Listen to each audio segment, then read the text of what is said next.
నమస్తే. ఇన్నాళ్ళు నన్ను సపోర్ట్ చేస్తూ, ఎంకరేజ్ చేస్తూ మీ ప్రేమని నాకు అందిస్తున్న ప్రతి ఒక్కరికి కృతజ్ఞతలు. అలాగే ఈ వీడియో కూడా ఖచ్చితంగా మీకు ఉపయోగపడుతుంది. లైక్, షేర్ అండ్ సబ్స్క్రైబ్ చేసి మీ సపోర్ట్‌ని నాకు అందించండి. అలాగే ఈ వీడియో పట్ల మీకున్న అభిప్రాయాన్ని కామెంట్ సెక్షన్‌లో కామెంట్ చేసి తెలియజేయండి. ఇప్పుడు వీడియోని చూద్దాం. నేను మీ జయశంకర్ సిస్ట్ల. మన పిల్లలకి పుట్టిన తేదీని అనుసరించి బలమైన సంఖ్యాబలంలో పేరు పెడదాం. సమాజానికి దేశానికి బలమైన పౌరులనిద్దాం. ఏ ఇంట్లో కూడా అర్ధాయుష్ మరణాలు లేకుండా చేద్దాం. నమస్తే. Welcome to our channel. నేను పద్మిని. ప్రస్తుతంతో పాటు ప్రముఖ ఆధ్యాత్మికవేత్త, ఆస్ట్రోన్యూమరాలజిస్ట్, వేదిక్ వాస్తు స్పెషలిస్ట్, శ్రీ విద్య మరియు హనుమత్ ఉపాసకులు బ్రహ్మశ్రీ డాక్టర్ శివయోగి సిస్ట్ల జయశంకర్ గారు మనతో పాటు ఉన్నారు. మాట్లాడతాం. నమస్కారం అండి. ఆయుష్మతి భవ. సార్, ఒక ధర్మ సందేహం నివృత్తి చేస్తారా?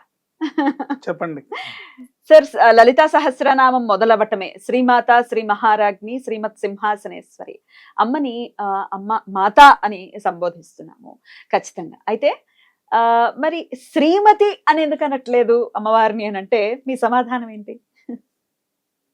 శ్రీమతి అనే అమ్మవారిని ఎందుకు అనాలండి? మామూలుగా అది మనుషులకి శ్రీమతి పార్వతి దేవి అనానం, శ్రీమతి లక్ష్మి అనానం అనకూడదు. అనకూడదా? అనకూడదు కూడా. ఎందుకంటే దాని అర్థాన్ని తెలుసుకుంటే మనం. మరి అమ్మ అన్నప్పుడు వారి భార్య అని అనటంలో తప్పేమిటి? శ్రీమతి అంటే భార్య అని కాదు అర్థం. శ్రీ అంటే మనకు బాహ్యంగా వచ్చే అర్థం. శ్రీ అంటే లక్ష్మీదేవి అని, సంపద అని అర్థం. కానీ యాక్చువల్ గా వేదాల్లో ఉన్న శ్రీ అంటే అర్థం ఏంటంటే బలం, బలం, శక్తి, బలం. శ్రీమతి అంటే బుద్ధి బలం. మగవాళ్ళకి శ్రీ అని ఎందుకంటారంటే బలం, ఆయన శక్తివంతుడు అని ఒక విధంగా ఆయన్ని ప్రస్తుతించడం. ఈవిని మాత్రం శ్రీమతి, బుద్ధి బలం కలిగినటువంటి శ్రీమతి అని ఎందుకంటామంటే ఆవిడ కార్యేషు దాసి, కరణేషు మంత్రి, భోజ్యేషు మాత, రూపేషు లక్ష్మి, సేనేషు రంభ, క్షమయా ధరిత్రి, ఇన్ని లక్షణాలు కలిగి ఉంటుంది కాబట్టి శ్రీమతి అంటాము. అది తీసుకెళ్లి అమ్మవారికి అనాల్సిన అవసరం లేదు. ఏంటి, ఇక్కడ మన ఇంట్లో ఉన్న అమ్మ మనకు మాత్రం అమ్మ. ఏంటి, పక్కింట్లో ఉన్న అమ్మ వాళ్ళకి మాత్రమే అమ్మ. ఏంటి, ఎవరికి వాళ్ళకు అమ్మ సపరేట్గా ఉంది. బట్ వాళ్ళు జగతపితరవు వందే పార్వతీ పరమేశ్వరు, జగత్తుకే పార్వతీ పరమేశ్వరులు వాళ్ళు. ఏంటి, వాళ్ళ తత్వము భార్యాభర్తల తత్వం కాదు. వాళ్ళు ప్రకృతి పురుషులు, అర్ధనారీశ్వరులు. ఆయన ఇచ్చినట్టు నువ్వు సగభాగం ఇచ్చావా? వాడుకుంటున్నావు కానీ ఏంటి, ఇవ్వగలవా? ఇవ్వలేవు కదా. సో ఆయనకి ఆవిడకి అభేదం. వాళ్ళిద్దరికి అర్ధనారీశ్వర తత్వం అంటే సగం అమ్మవారి రూపంతోనూ సగం అయ్యవారితో రూపంతోనూ ఉందని కాదు అర్థం. అక్కడ అర్థం వాళ్ళిద్దరికి భేదం లేదు అని అర్థం. అక్కడ దాన్ని స్త్రీలింగమా, పుల్లింగమా, నపుంసకలింగమా కాదు, వాళ్ళిద్దరికీ అభేదము అని అర్థం. ప్రకృతి పురుషులు, పార్వతీ పరమేశ్వరులు, లక్ష్మీనారాయణులు, ఉమా మహేశ్వరులు, ఏంటి రాధాకృష్ణులు. ఏంటి అర్థమైందా? సో ఇలాగా వాళ్ళు ప్రకృతి పురుషులు. వాళ్ళకి కేవలం సంసార బంధాలు, బాధ్యతలు, నా భర్త, నా పిల్లలు అని కాదు. ఈ సకల చరాచర జగత్తు వాళ్ళ సంతానమే కాబట్టి, ఈ జగత్తుని పరిపాలించే బాధ్యత వాళ్ళది కాబట్టి వాళ్ళు ప్రకృతి పురుషుల రూపంలో వాళ్ళందరినీ చూసుకోవాలి.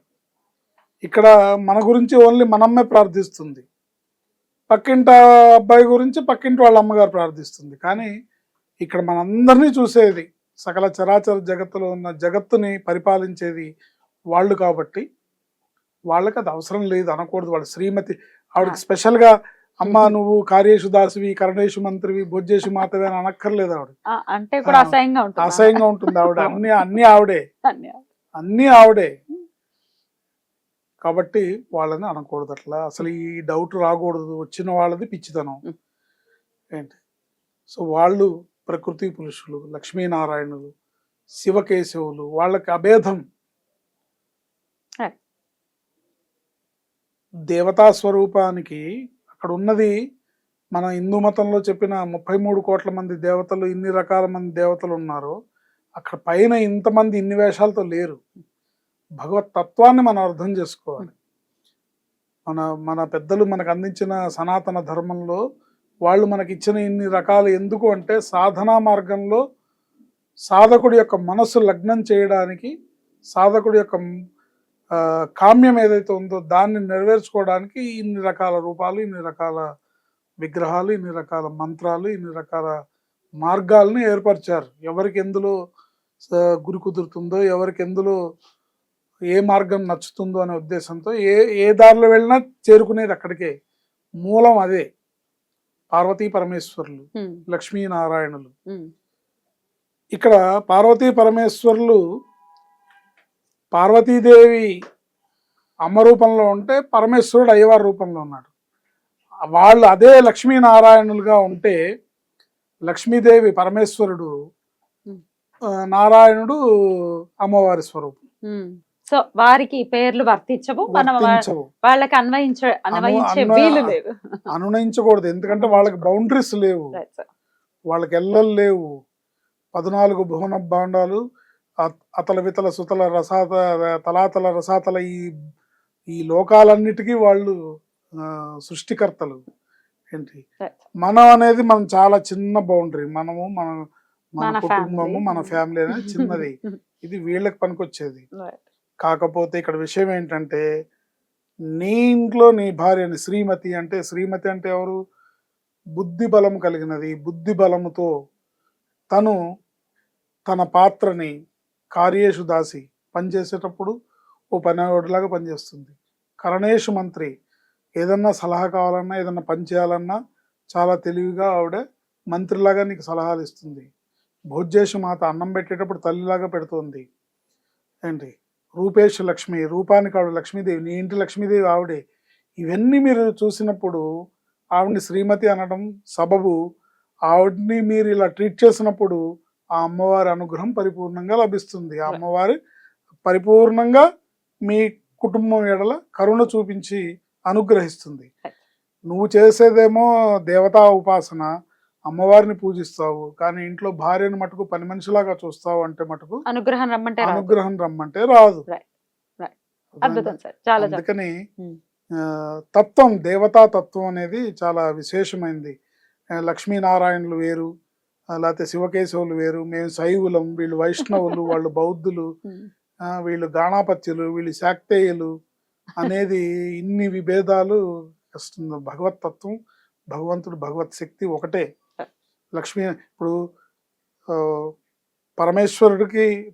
పరమేశ్వరుడు స్త్రీ రూపం ధరిస్తే లక్ష్మీదేవి, అమ్మవారు పురుష రూపం ధరిస్తే శ్రీ మహావిష్ణువు. ఏంటి శ్రీరామచంద్రుడే లలిత అమ్మవారు, లలిత అమ్మవారే శ్రీరామచంద్రుడు. కాళికాదేవే శ్రీకృష్ణ పరమాత్ముడు, శ్రీకృష్ణ పరమాత్ముడే కాళికాదేవి.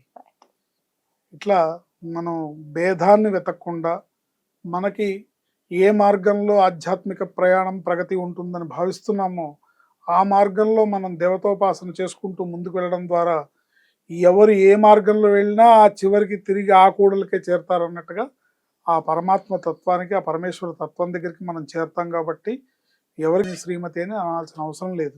చాలా అద్భుతంగా వివరించారు సార్, చాలా సరళంగా అర్థమయ్యే విధానంగా. Thank you so very much sir. నమస్తే. ఆయుష్మతి భవ.